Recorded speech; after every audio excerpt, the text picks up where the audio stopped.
Bonjour, Madame Alison Dreux. Bienvenue en Algérie. Au nom des lecteurs du journal Raïna, nous vous souhaitons la bienvenue et nous profitons de votre présence parmi nous pour recueillir vos impressions et vous poser un certain nombre de questions. Et notamment la première, vous avez animé quatre conférences, une à Paris, deux à Oran, une à Alger, en mars et en mai, autour du Parti communiste algérien et la lutte anticoloniale, que vous avez intitulé le Parti communiste algérien et la lutte anticoloniale, mythe et réalité. Pouvez-vous nous résumer la teneur des débats ou vos impressions et un résumé de ces quatre conférences, s'il vous plaît? Oui, bien sûr. Je suis d'abord très heureuse d'être ici en Algérie.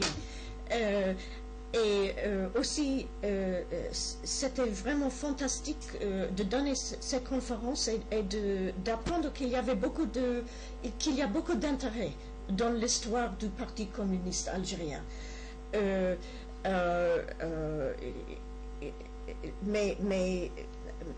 Mes communications ont été très bien reçues. On m'a posé beaucoup de questions. Je crois qu'il y a vraiment un désir d'apprendre l'histoire du communisme en Algérie et d'apprendre ce qu'il y a sur des courants différents politiquement en Algérie. Et d'apprendre, je crois que l'histoire du communisme en Algérie, c'est lié à la question du pluralisme politique. C'est un point que j'ai fait dans mes communications, qu'il faut connaître les divers courants dans la politique algérienne. Très bien. Madame Alison Dreux, vous êtes professeure à l'Université de York en Angleterre, dans la section politique et histoire. Et voulez-vous vous présenter pour nos lecteurs ainsi que votre bibliographie? Oui, en tant que politologue et historienne, ce qui m'intéresse, ce sont des luttes pour la justice sociale. Donc, je m'intéresse surtout dans le monde africain, l'histoire africaine, également en Afrique du Sud et ici. Alors, mes recherches concernent les luttes socialistes et communistes et les rapports entre les socialistes, les communistes et les nationalistes, surtout dans les deux pays de peuplement, Afrique du Sud et Algérie. Justement, à propos, vous avez dressé dans vos recherches un parallèle entre l'Algérie et l'Afrique du Sud et les relations entre les communistes et les nationalistes depuis les années 20. À quels résultats vos recherches ont-elles abouti? Je crois, premièrement, que la situation pour les communistes était beaucoup plus difficile ici. Et la répression ici, c'était vraiment sévère, même en comparaison avec l'Afrique du Sud. Pendant la période coloniale, ici, il y avait moins d'espace démocratique. Alors ça a rendu la lutte communiste plus difficile, même qu'en Afrique du Sud.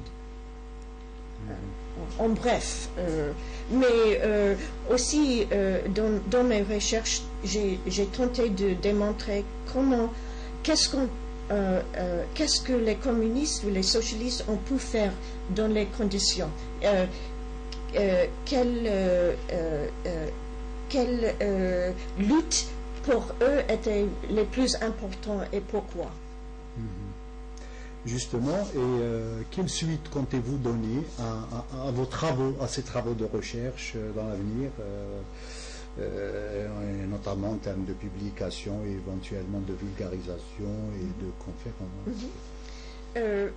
D'abord, j'ai déjà écrit deux articles historiques comparatifs sur l'Afrique du Sud et l'Algérie au point de vue leur parti communiste. Ces articles s'agissaient des années 1920 et 30. mais je viens d'écrire un livre sur le mouvement communiste en Algérie qui va publier en anglais en septembre. Le titre en français, c'est « Nous ne sommes plus en France, les communistes en Algérie coloniale ». Alors, je veux le faire traduire en français, notamment, peut-être arabe, si je peux. Je voudrais vraiment ajouter au débat sur l'histoire algérienne. L'histoire algérienne. Je crois que l'histoire perdue du mouvement communiste, c'est très important de le recouvrir et d'en parler. Et c'est ça que je voudrais faire en donnant des conférences ici ou ailleurs. Merci. À propos de vos recherches et de vos travaux, vous avez dû consulter pas mal d'archives pour ce travail. Comment vous avez procédé et où vous vous êtes adressé? Est-ce que ça a été facile, l'accès à ces archives de l'histoire du pays? C'était facile dans un certain sens que j'ai pu trouver l'accès assez facilement, mais il est très difficile d'aller à beaucoup d'archives. Par exemple, j'ai commencé avec les archives à Paris, les archives du Parti communiste français. Après, je suis allée à Fontainebleau, où il y a les archives policiers. Puis je suis allée à Moscou pour les archives de l'Internationale communiste. Et aussi, j'ai fait beaucoup de travail dans les archives nationales françaises à Aix-en-Provence, les archives de la France d'outre-mer. Alors, ça fait beaucoup de voyages et en ce sens, c'était difficile, mais néanmoins, c'était nécessaire. Je crois que j'ai trouvé des informations qui peuvent allumer des points de vue divers, des points de vue des soviétiques, du Parti communiste français. Aussi, j'ai trouvé beaucoup de documents du Parti communiste algérien. J'ai aussi utilisé les mémoires de prison. Et pour moi, personnellement, ça c'était la plus important parce que vraiment, ils étaient très difficiles de lire émotionnellement parce que les gens en prison, ils ont beaucoup souffert. Mais l'honnêteté de ce qu'ils ont dit, c'était vraiment très important de lire. Alors, ça donne, je crois que ça donne à mon livre une dimension différente, parce que j'ai beaucoup parlé des conditions en prison, à Lombez, par exemple, et à Serkadji. Et tout ça était intermêlé avec les perspectives de l'État français qui se trouve dans les archives à Aix-en-Provence. Les policiers français ont beaucoup suivi les communistes. Alors, ils ont fait beaucoup ils ont laissé beaucoup d'archives sur leurs efforts de trouver et de traquer les communistes partout.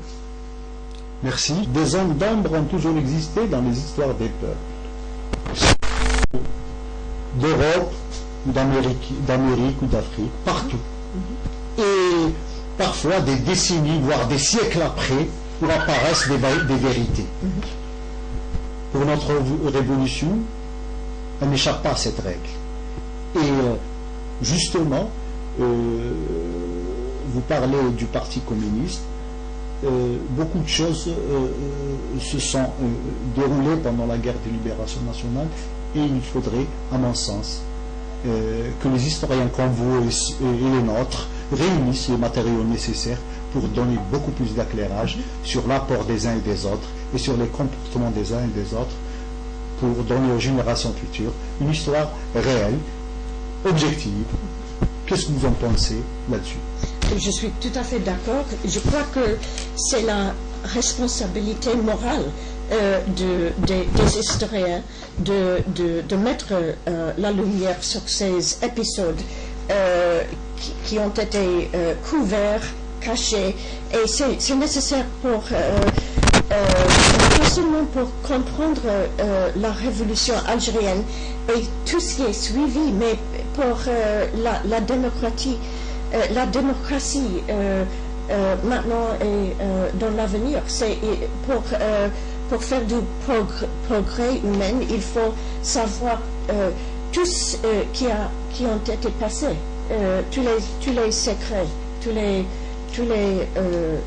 choses mises à l'ombre du passé. C'est nécessaire.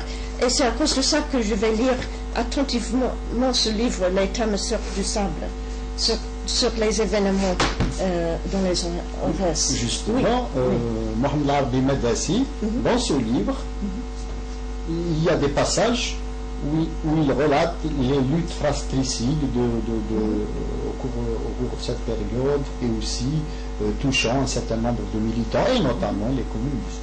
Oui, il faut écrire toute cette histoire et mettre en relief les relations entre les nationalistes, les communistes. Je sais qu'il y avait des communistes qui ont été tués par les nationalistes pendant la guerre de libération. Et il faut essayer de recouvrir les événements, les faits, les preuves et d'écrire de tout ça. Comme il y avait aussi des nationalistes qui se sont tués entre eux aussi. Ah oui, bien sûr, bien sûr. Pas exclusivement. C'est vrai. Merci madame. Madame Alessandro, l'histoire algérienne a été écrite, mais doit être encore écrite. Et les historiens doivent rassembler les matériaux nécessaires pour cela. Et plus que jamais, les générations qui vont venir auront besoin de lire leur histoire, d'avoir devant eux l'histoire, et toute contribution nationale ou internationale est la bienvenue pour donner toute la lumière sur des pans de l'histoire de notre pays. Et là, vous abordez celui du PCA et des communistes, qui, à notre sens, a été très peu écrite, et vous y contribuez à votre manière, merci. Donc nous vous demandons de nous dire votre point de vue là-dessus. Oui, je crois que l'histoire du Parti communiste a été vraiment perdue et même cachée. Même de nos jours, les historiens, et surtout des historiens en France, disent que le PCA n'a rien fait ou presque rien fait pendant la guerre de libération. Mais ce n'est pas du tout vrai. Et même si on lit les journaux français de l'époque, on peut trouver beaucoup de choses sur le Parti communiste algérien qui était vraiment traqué par l'État français. Alors, ça m'étonne que même maintenant, on ne parle pas du rôle du PCA dans la lutte armée. Et j'espère que je peux mettre la lumière sur le rôle du PCA pendant la guerre de libération. J'espère que mon livre va faire ça. Merci madame. Merci madame. Au nom du journal Raïna, nous tenons à vous offrir ce livre de Mohamed Arbi Madassi, un témoignage sur les combats de la guerre de libération nationale dans la zone de Ouaras Memcha en Algérie. Merci beaucoup, monsieur. Je suis très heureuse de recevoir ce livre. J'ai entendu beaucoup de choses sur la guerre dans l'Orez, Nementia, et je voudrais vraiment lire ce livre. Merci. Madame, nous vous laissons le soin de conclure cet entretien. À vous, la parole est à vous. Qu'est-ce que vous voulez dire à nos lecteurs et au peuple algérien que vous avez connu de différentes manières, mais surtout à l'occasion de ces recherches? Oui, ma recherche était pour moi passionnante. C'est un projet très difficile, même plus difficile que j'ai envisionné, parce que je crois que l'histoire algérienne est très compliquée. La guerre d'Algérie est vraiment compliquée. J'ai beaucoup appris. Ça m'a vraiment enrichi ma connaissance de l'histoire. Et je crois que pour tous les Algériens, c'est important de se connaître, de connaître l'histoire de leur pays. La révolution algérienne était vraiment profonde. Merci madame. Au nom des lecteurs du journal Raina, nous vous remercions pour cet entretien et j'espère qu'on aura l'occasion de vous lire et que d'autres échanges fructueux se passent entre nous en Algérie et à travers notre journal. Vous serez toujours la bienvenue. Merci. Merci beaucoup, monsieur.